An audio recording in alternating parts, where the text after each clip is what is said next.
Welcome to America's Heroes Group. And welcome back to America's Heroes Group with our roundtable partner, RHF. That's a Rick Hammer Foundation. Today is Saturday, August 5th, 2023. August is National Wellness Month. Our host is Cliff Kelley. I'm Sean Claiborne, the co-host, Army National Guard veteran. Our executive producer is Glenda Smith, now here with us today. And also out today is digital media producers Ivan Ortega of Scouts Honor Productions. But we are live still on WVUN.com. Log into WVUN.com if you want to see what we look like. But you can always hear us, of course, on the radio, AM 1690 WVUN. Our panelist today is Colin Greata, U.S. Army Lieutenant Colonel, commanding at Fort Eustis, Virginia, United States West Point graduate, a servant of the Special Operations Community, author and father of three, and he has authored Always Endeavor, a developmental guide for In Extremis Leaders. How you doing today? Hey, Sean. I'm doing well. Thanks for having me. So we want to talk a little bit about your book and what you did, but also RHF and what it does for families. But tell me a little bit about your book. I wanted to read the foreword, or one of the forewords that was written for your book that I thought was really interesting. It was written by a man we all know, retired U.S. Army General Stan McChrystal. He said, probably not the book you were expecting. Battle-proven warrior Colin Greata has encased his fascinating experiences in a true tour de force guide to becoming the person and leader most of us aspire to be. Brilliant, captivating, and absolutely practical. Always Endeavor is a hip pocket reference to life. And once again, it's from retired U.S. Army General Stan McChrystal. So tell us, what made you write this book? And then I have a lot of questions to follow up on that. And then I want to lead into RHF and how that can also help people and help families unleash a lot of the things you want to kind of have bottled up with military lifestyle and military life in general. But what is that? What made you write this book?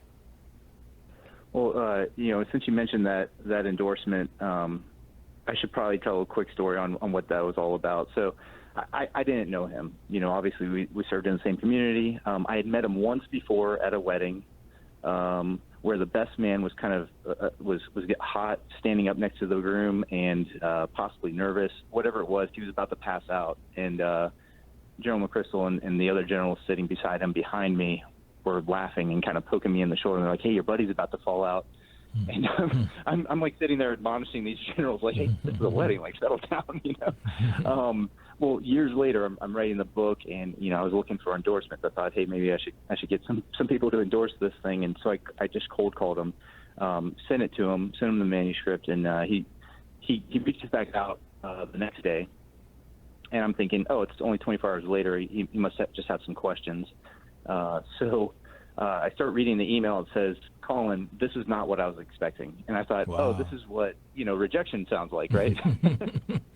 But he continues on and says a whole bunch of really nice things about the book. And then he says, this is what I'm prepared to say. And I was blown away. Wow. And really thankful for his endorsement. And he was kind of the first of what have become many, outside of special operations community. Probably the most common feedback I get is, hey, I'm raising my kids with this framework, or this isn't just for leaders in a dangerous environment. This is for all leaders. So I appreciated him kind of broadening out the aperture there. But to your question, I wrote it because I'd known I wanted to be a part of the special operations community since I was 12 years old.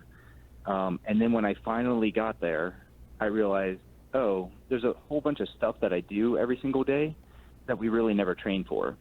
So I kind of brainstormed all those gaps and came up with a framework in 2012. Then I was very busy for the next at least 6 years and never touched it. And then wow. When I finally did, it took me about 2 years to write it, and I published in 2020 with what I'd hoped was a meaningful contribution to our special operations community. So do you believe that leadership comes out of the military, that military is pretty much the father or the mother of leadership? Or do you see that leadership, the things you know about leadership today, were there those things that you learned outside of the military school and then brought to the military, or is it a mixture of both?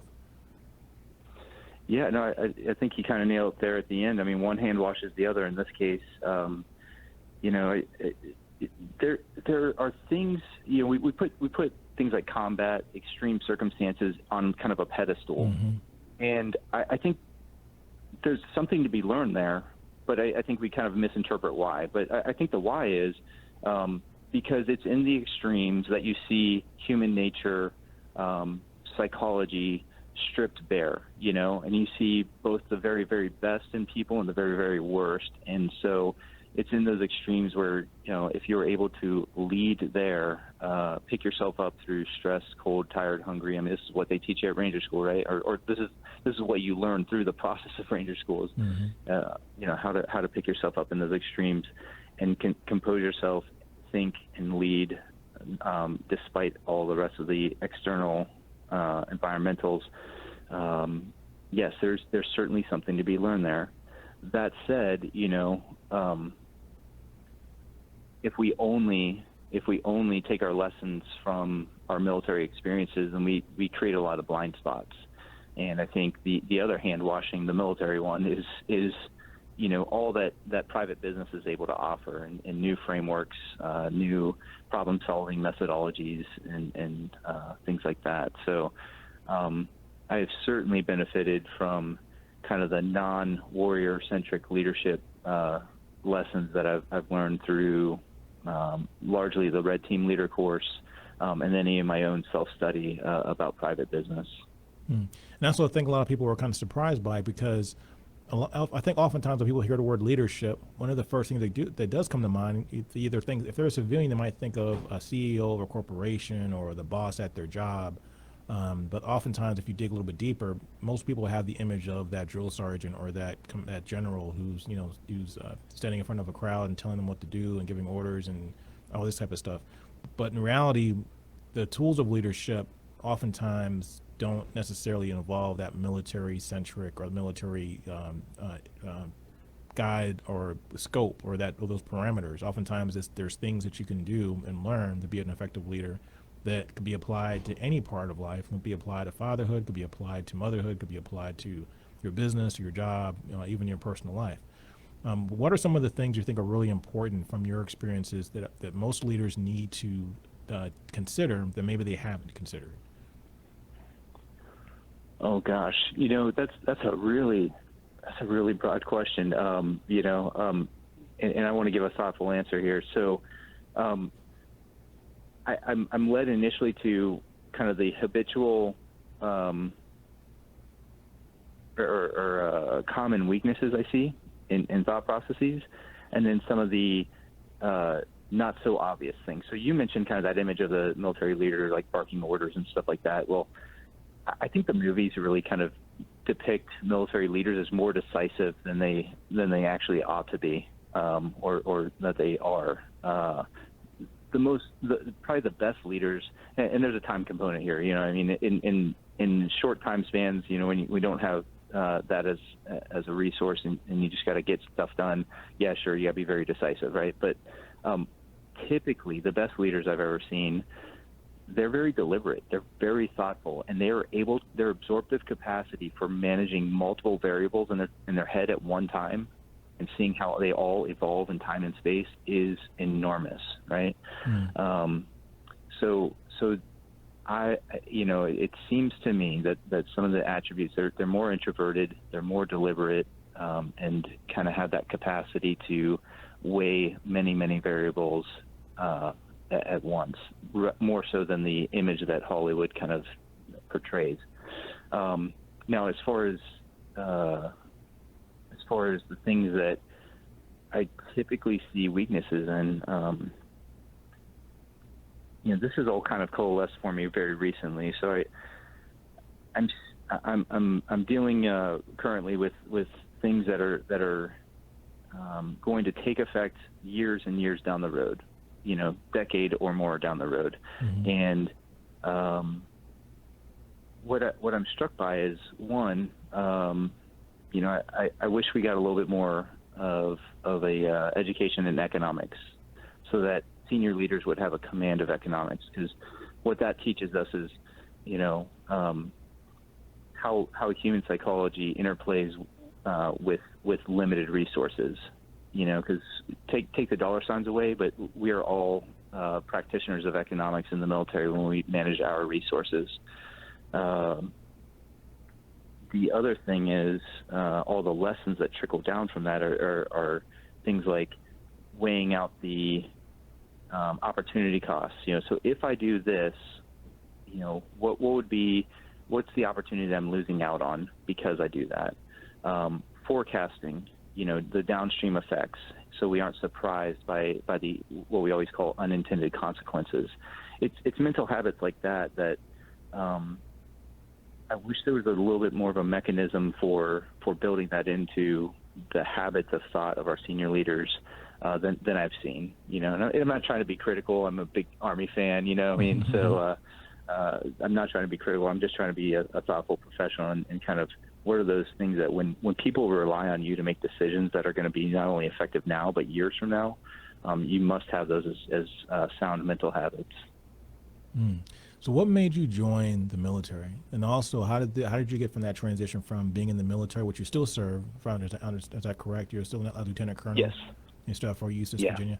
So as being in the military, then also coming to the RHF, the Rick Hammer Foundation, what made you start at this extreme, going into the military and then focusing on what people do, not just in the military life, but when they get out of the military, how they can embrace their families and become leaders in their families? Okay. Yeah. Wow. Okay. So let's see. So when I was 12 years old, I remember the Battle of Mogadishu. I remember the 18 Americans that gave their lives, and I really remember President Clinton giving Randy Shugart and Gary Gordon's wives the Medals of Honor for their uniquely heroic actions in Somalia. Now, 12 years old, that's a kind of an oddly young age to know what you want to do in life. But even then, I strongly sensed that my purpose in life was, to be a protector, and I knew that I was going to fulfill that purpose by following in the footsteps of those men and honoring their legacy. So, and I guess I can't tell that without kind of telling the story about how I more or less stumbled on how to frame my purpose in life. I actually found it in an article of The Economist where they quoted a philosopher, Mary Midgley, where she said, "What we truly aim for is the health, prosperity, and welfare of whatever people, whatever purpose we most honor, cherish, and love." I think I got that right. So it sounds like a good description of economics. For me, that purpose, that people that she describes, that's collectively my family, friends, and my country. So that's what I imagined. And in the pursuit of that purpose, protecting the health, prosperity, and welfare of my family, friends, and country, I've become a servant of the special operations community, as you said. And those cognitive, the social, the physical, emotional challenges that come with service in the special operations community, they've allowed me to realize the fullest expression of that life's purpose. So that's what got me interested in military service. Does that serve to answer that part of the question? Yeah, and I can already see the underlying similarities between the work the RHF does as a continuation now of what you are doing and already have been doing in the military. Yeah, 100%. Now, then comes the part of your question where it's how to become a leader of your family through all of that. Well, we always talk about this work-life balance thing, right? And depending on where you look, there could be a lot of cynicism in the warrior culture revolving around that magical unicorn we call work-life balance. I'm not one of the cynics. For me, I'm comfortable with. I can empathize with the cynics, but at the same time, I'm comfortable with what I see as a balance that's found over time, but not at all times. Mm-hmm. If that makes sense. Makes perfect sense. So, yeah, I mean, any career you'd pick that serves a meaningful pursuit is going to have times where the demands of work are out of balance with the time you have available for your family. In those times, it's important to ensure that the family knows that the sacrifices are worthy. It's important to be a force for unity rather than division, helping your family coalesce in times of hardship, and to thank your family abundantly for the sacrifices that you chose, but they bear alongside you. Mm. But then on the other hand, if you're paying attention, there are also those times, even in those very demanding careers, where you can lean into the family more and either pay it back or pay it forward, whatever may be the case, right? And I suppose recognizing and exploiting those opportunities is really the trick, and that's a space where I'm not really I certainly don't have a beautiful mind on how to do that. So I've learned a lot from other fathers that have guided me in that space. So what's the most fun thing you like to do at Rick's place, which is that's the center where that's like the I guess you might call it a big playground, but it's an obstacle course that is outside of, is that Romeo is it Fort Benning, was it, or where's it at? So now Fort Liberty was okay. Fort Bragg. Okay. There in Fayetteville, North Carolina. Yep. Beautiful property where they have summer camps. They have like you said, the obstacle course. They run some fun events with a Ninja Warrior designed obstacle course for both kids and adults. A couple times a year. They've got a fishing pond, hiking trails, one of the coolest treehouse, forts you've ever seen. It's a beautiful, beautiful place. And I mean, when we talk about finding that work-life balance, and we talk about strategies for exploiting the times where you can, pay it forward with your family, Rick's Place is obviously a great place to do it, right? Because there's not a lot of distractions, right? Mm-hmm. You're leveraged into focusing on each other in a space like that, right? It's not we paid a lot of money and we went and played a bunch of video games, and at the end of it, did we really bond in a meaningful way? No, at Rick's Place, you're going to do that, right? So, I mean, this kind of conjures in my mind, those lessons I have learned from other fathers. I guess three come to mind. The first one is experience over things. Mm-hmm. And it's funny, some of my neighbors down the street, they each have the same tattoo that actually is that mathematical inequality. It says experience is greater than things. And that's a idea that was cemented for me when I took a trip to Guatemala with my friends AJ and Greg years ago. And I decided that if you have a shared objective and in achieving that objective, you have shared responsibility, and then you share in the pride of accomplishment at the end, those things in combination create those meaningful experiences. And like I said, at Rick's Place, you're leveraged into, you're almost forced into those conditions. So when the next one, go ahead. No. So when families are there, they have a way to reconnect and also kind of detach and kind of separate themselves from, the typical grinds of military life, or even if they're a retired military families, people that have left the military, whether they're veterans or active service members, they can bring their families down there to kind of reconnect and re-engage with each other. But taking that step, I think you touched on something. Being a leader, either as the husband or the wife, to go down and actually make that effort to do that thing, to make that connection, and to check out those resources and take advantage of those resources. Yeah, and you say make the effort. You're right. It's got to be a deliberate thing, right? When you have the opportunities, fully exploit them and be ready with a plan. Mm-hmm. to make it count. Because work will come back and work will have its own demands, right? And we'll throw that work-life balance back out of whack. And there's lots of ways you can do that. Even beyond going to a place like Rick's Place, where you're kind of ripped away from your technology and put into, forced into those conditions that make meaningful experiences. I mean, it could just be something as simple as, my friend Jared, who I really hold on a pedestal as a father. He was always like, yeah, I'm very, very busy, but anytime I'm doing anything, I have one of my kids with me. He's got 7 kids. So, he's always picking one or two of them to just help him out with anything. I mean, you're putting new windshield wipers on the car. Don't do it alone. And it's not just about them learning a skill and helping dad out or mom, right? It's, I'm guilty of it. We as parents, we tend to work ourselves to the bone. We pretend like our gas tank didn't run out 3 hours ago, and we pull it together. We go do the family fun stuff, right? Mm-hmm.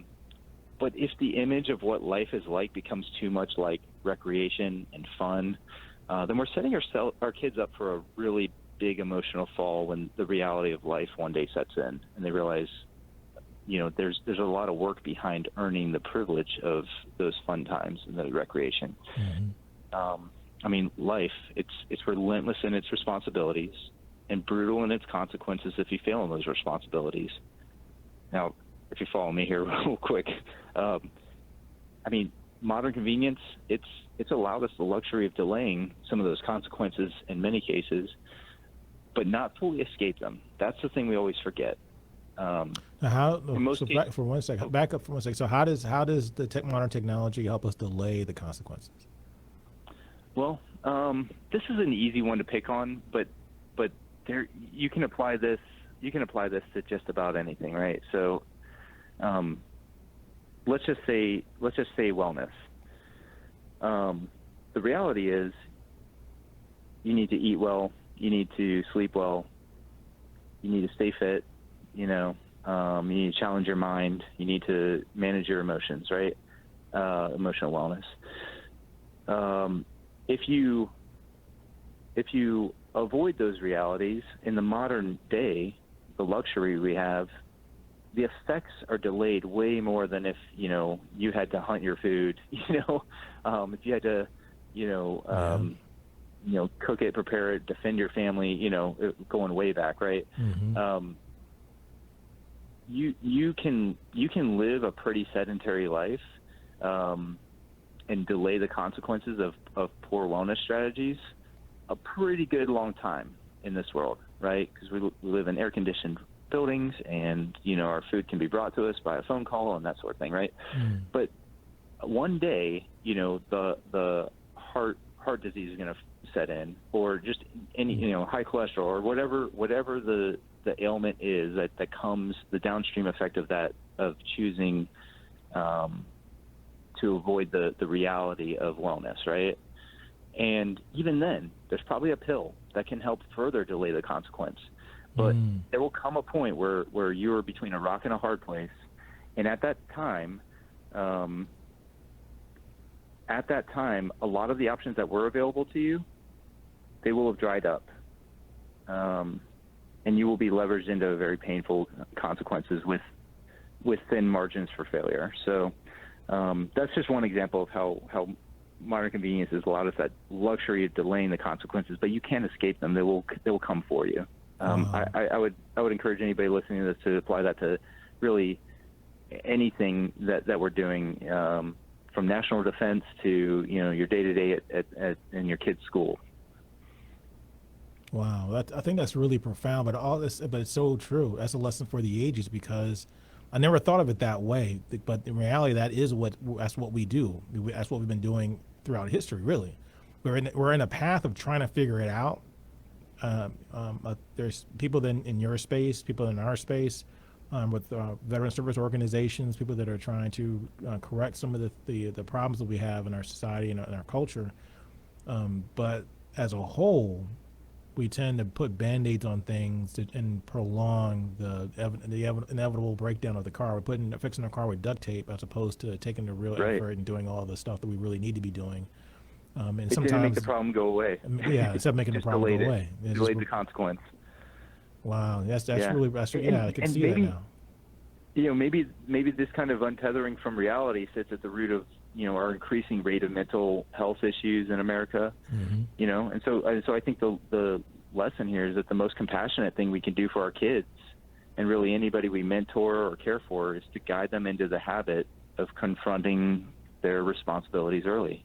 I definitely agree with that. Wow. So in about another minute, we have about 2 minutes left. Tell us in more detail, when did you first get connected to RHF, and what made you really want to get involved with RHF? Yeah, this is such an easy one for me. It is a small world story. So I had a friend I worked with in North Carolina years ago. His name's Jason. A few years pass, and we just bump into each other in a gym in Washington, D.C., and he's like, hey, I need some additional instructors for this shooting event that I've got. And I was like, okay, so free shooting and getting to hang out with Jason. Yeah, I'm in. You just tell me when and where. And so as I got to know what RHF was and the mission, I see honoring those who protect and preserve the American way of life. The best thing we can do is tell their stories, say their names. That's exactly what they do for Rick. They're all about strong family, strong military, strong nation. That resonates with me.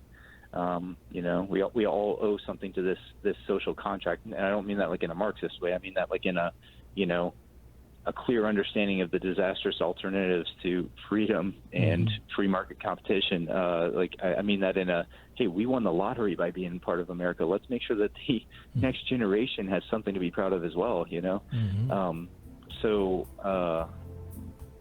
So yeah, that all resonates with me. So suffice it to say, the mission of the Rick Harriman Foundation is one I'm happy to serve.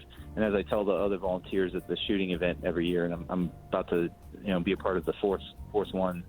I gotta cut you off. We just ran out of time. Okay. But thanks for your time and all the great information you have. And I also want to plug your book one more time. Always Endeavor: a developmental guide for an In Extremis leadership.